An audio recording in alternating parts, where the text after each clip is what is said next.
ನಮಸ್ಕಾರ ಸ್ನೇಹಿತರೆ, welcome to digital learning by the department of collegiate education. ನನ್ನ ಹೆಸರು Manjunath C V. I am working as an assistant professor in government first grade college CS Pura.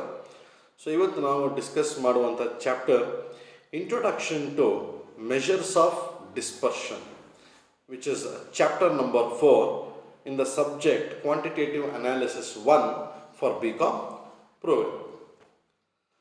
So ಈ ಟಾಪಿಕಲ್ಲಿ ನಾವು ಏನೇನು discuss ಮಾಡ್ತೀವಿ ಇವತ್ತಿನ ಸೆಷನಲ್ಲಿ ಅಂದರೆ, number 1 introduction to dispersion, meaning of measures of dispersion, objectives of the measures of dispersion, differences between central tendency and dispersion ಮತ್ತು absolute and relative measures of dispersion, ಹಾಗೂ finally what are the types of dispersion.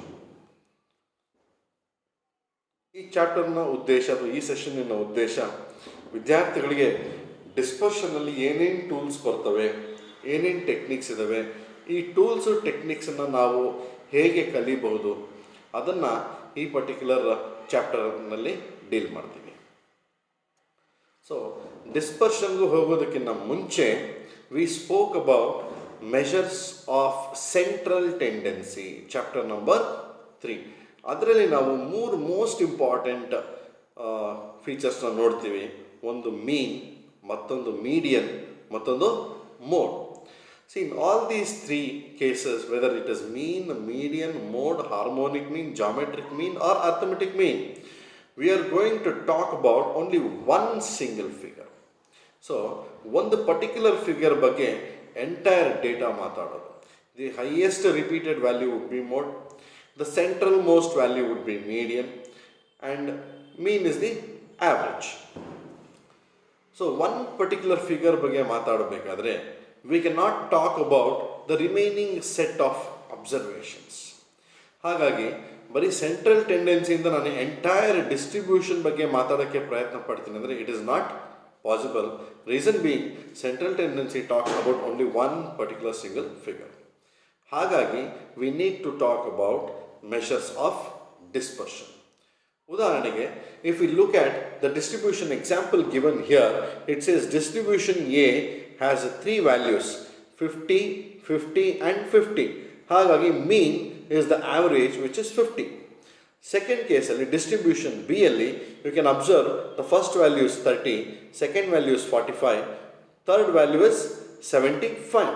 Different values ಇದೆ compared to distribution A, but when we calculate the average, that is arithmetic mean, again we get it as 50. So mean ಅಂತ ಹೇಳಿದಾಗ distribution ಎಗೂ ಸಹ 50, distribution ಬಿಗೂ ಸಹ 50. ಆದರೆ ಎರಡು ಡಿಸ್ಟ್ರಿಬ್ಯೂಷನಲ್ಲಿ ಸಾಕಷ್ಟು ವಿಭಿನ್ನತೆ ಇದೆ. Distribution A is uniform 50 50 50, but distribution B ಅಲ್ಲಿ ಡಿಫ್ರೆನ್ಸಸ್ ಜಾಸ್ತಿ ಇದೆ. Values are scattered here and there. So ಈ scatteredness of the values is nothing but dispersion. So dispersion talks about how is the entire data distributed, how is it scattered, what is the variation in the values of the items. So ಈ ವೇರಿಯೇಷನ್ನ understand ಮಾಡ್ಕೋಬೇಕು. ಈ scatteredness of the distribution ಬಗ್ಗೆ ತಿಳ್ಕೋಬೇಕು ಅಂದರೆ we must know what are the various measures of dispersion. And if you want to know only a single value about the distribution, then measures of central tendency will be used. So this is one of the most important differences between measures of central tendency and measures of dispersion. ಈಗ coming to the meaning, ಈಗಾಗಲೇ ನಾನು ಹೇಳಿದ ಹಾಗೆ dispersion is the spread or scatter or variation of item values from a measure of central tendency.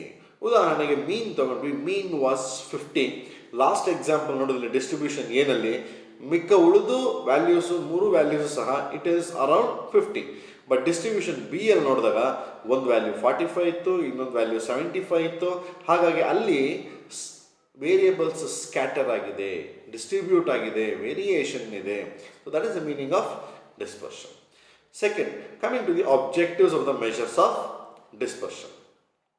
Number 1 objective is to determine the reliability of an average. Average ಕಂಡುಹಿಡಿದ್ವಿ 50, ಆದರೆ ಎಲ್ಲ values ಸಹ average ಸುತ್ತಮುತ್ತ ಇದೆಯಾ ಅಥವಾ ಭಾಳ ಎಕ್ಸ್ಟ್ರೀಮ್ ವ್ಯಾಲ್ಯೂಸಲ್ಲಿ ಇದೆಯಾ ಅನ್ನೋದನ್ನು we will determine. Second, to compare 2 or more series with regard to their variability. ಆಗಲೇ ಉದಾಹರಣೆ ನೋಡಿದ್ವಿ, ಡಿಸ್ಟ್ರಿಬ್ಯೂಷನ್ ಎನಲ್ಲಿ ಎಲ್ಲವೂ 15 ಇತ್ತು, ಡಿಸ್ಟ್ರಿಬ್ಯೂಷನ್ ಬಿ ನಲ್ಲಿ 45 ಇತ್ತು, 75 ಇತ್ತು, ಹಾಗಾಗಿ ಅಲ್ಲಿ 13 ಸಹ ಇತ್ತು. ಹಾಗಾಗಿ ವೇರಿಯೇಷನ್ ಸ್ಕ್ಯಾಟರ್ಡ್ನೆಸ್ ವೇರಿಯಬಿಲಿಟಿ ಜಾಸ್ತಿ ಇತ್ತು. ಇದು ಕಂಪೇರ್ ಮಾಡೋದಕ್ಕೂ ಸಹ we will use measures of dispersion. ಮೂರನೇದು, to serve as a basis for the control of variability. ಈ ರೀತಿ ವೇರಿಯೇಷನ್ ಸಿಕ್ಕಾಪಟ್ಟೆ ಜಾಸ್ತಿ ಆದಾಗ ಅದನ್ನು ಕಂಟ್ರೋಲ್ ಮಾಡೋದಕ್ಕೂ ಸಹ we can use dispersion as a tool. ಮತ್ತು ನಾಲ್ಕನೆಯದು, to facilitate the use of other statistical measures. So these are the meaning and objectives of dispersion. So coming to the difference between the central tendency and dispersion. ಇದು ಭಾಳ ಮುಖ್ಯ ವಿದ್ಯಾರ್ಥಿಗಳೇ. ನಾವು basics clarity ಇದ್ದಾಗ problems ಮಾಡಬೇಕಾದ್ರೆ confusions ಬರಲ್ಲ. So let us understand the major differences between two most important topics in statistics. One is measures of central tendency and another one is measures of dispersion. So first step, central tendency is the average of the first order, whereas dispersion is the average of the second order. ಯಾಕಪ್ಪ second order ಅಂದರೆ, ನಾವು central tendency ಕಂಡು ಹಿಡಿದಿರ dispersion ಕಂಡು ಹಿಡಿಯೋದಕ್ಕೆ ಕಷ್ಟ ಆಗುತ್ತೆ. ಹಾಗಾಗಿ first order average ಬಂದು central tendency ಮುಖಾಂತರ ಕಂಡು ಹಿಡಿತೀವಿ. Dispersion is the average of the second order. Second point, central tendency does not give detailed features of the distribution, whereas dispersion gives detailed characteristics of the dispersion. ಆಗಲೇ ನೋಡಿದ್ವಿ example ಅಲ್ಲಿ, ಮೀನು ಬರೀ central value 50 ಬಗ್ಗೆ ಮಾತ್ರ ಮಾತಾಡ್ತಾ ಇತ್ತು. ಆದರೆ ಡಿಸ್ಪರ್ಷನ್ಗೆ ಬಂದಾಗ we looked into the other characteristics also of the entire distribution, that is 30, 45, 75 ಈ ರೀತಿ. ಮೂರನೇದು, central tendency does not establish relationship with the items, whereas dispersion establishes relationship with the individual items. ಕಾರಣ ಏನಪ್ಪ ಅಂದರೆ, we will consider the highest value, smallest value, ಮಿಡ್ಡಲ್ಲಿ ಇರುವಂಥ values, extreme values, ಎಲ್ಲ ವ್ಯಾಲ್ಯೂಸನ್ನು ಕನ್ಸಿಡರ್ ಮಾಡೋದ್ರಿಂದ dispersion establishes a relationship with all the individual items. Fourth point, central tendency gives an idea of the concentration of the items, whereas dispersion gives the idea of deviation from the central tendencies. ಹಾಗಾಗಿ central ಟೆಂಡೆನ್ಸಿಲಿ ಮೀನ್ 50 ಅನ್ನೋದ್ರ ಮಾತ್ರ focus ಮಾಡ್ತಾ ಇದ್ದೀವಿ. ಈ distribution average ತಿಳಿಸುತ್ತೆ, ಆದರೆ dispersion ಹೇಳುತ್ತೆ ಈ ಆವ್ರೇಜಿಂದ ಡೇಟಾ ಎಷ್ಟು ವೇರಿ ಆಗ್ತಾ ಇದೆ ಅನ್ನೋದನ್ನು ಡಿಸ್ಪರ್ಷನ್ ತಿಳಿಸುತ್ತೆ. Finally, tools used in the central tendency are arithmetic mean, geometric mean, harmonic mean, median and mode. So totally we can find out 5 different values: mean, median, mode, geometric mean, harmonic mean. Whereas in the case of dispersion, we are using 4 major tools. One is standard deviation, quartile deviation, mean deviation and range. So these are the 2 different tools used in central tendency as well as dispersion. Next, one of the important topics, what is the absolute measure and relative measure of dispersion? So absolute measure andre, these values are expressed in original units, therefore they are called as absolute measures. Example, range, quartile deviation, mean deviation ಮತ್ತು standard deviation. Whereas relative measures are more used for comparing the degree of variation. So a degree of variation compare ಮಾಡಬೇಕಾದ್ರೆ you will either compare it in the form of percentage or in the form of ratios, and hence relative measures are focusing on the degree of variation, whereas absolute measures are measuring the amount of variation. ಹಾಗಾಗಿ coefficient of range is a relative measure. Coefficient of mean deviation is a relative measure. Coefficient of standard deviation is a relative measure. So this was about the absolute measures and relative measures. ಮತ್ತು dispersion ಅಲ್ಲಿ what are the different methods that we are going to discuss, ಅಥವಾ what are the types of dispersion? ಈಗಾಗಲೇ ಹೇಳಿದಾಗೆ there are 4 major methods of dispersion. Number 1, range. Second, quartile deviation. Third, mean deviation. ಮತ್ತು last one it is finally standard deviation. So in today's session, this was our major focus of discussion. So let us recap what all we have discussed. We have discussed about number 1, an introduction to the measures of dispersion. ಎರಡನೇದಾಗಿ meaning of dispersion. ಮೂರನೇದು objectives of dispersion. Fourth, differences between the central tendency and measures of dispersion.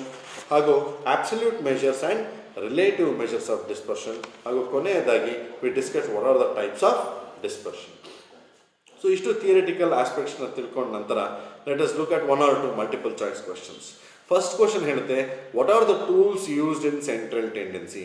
ನಮಗೆ ಗೊತ್ತು there are 5 tools used in central tendency. ಒಂದು arithmetic mean, geometric mean, harmonic mean, median ಮತ್ತು mode. So ಇಲ್ಲಿ ನೋಡೋದಾದ್ರೆ we have mean, median and dash. Range comes under dispersion. Quartile deviation is also a tool of dispersion. Standard deviation ಸಹ it is a tool of dispersion. ಹಾಗಾಗಿ ABC 3 answers wrong ಆಗುತ್ತೆ. The right answer is option number D, mode. Second question, tools used in measures of dispersion. ಈಗಾಗಲೇ ಚರ್ಚೆ ಮಾಡಿದ್ವಿ. They are range, standard deviation, mean deviation and quartile deviation. So the right answer is option number D, quartile deviation. So finally, question number 3, dispersions are the averages of dash order. ಆಗಲೇ ಹೇಳಿದ್ವಿ differences discuss ಮಾಡಬೇಕಾದ್ರೆ central tendency are the averages of the first order, whereas dispersion are the averages of the second order. ಹಾಗಾಗಿ our answer is option number B, second order. So I hope you all have understood today's discussion about measures of dispersion. Thank you, students.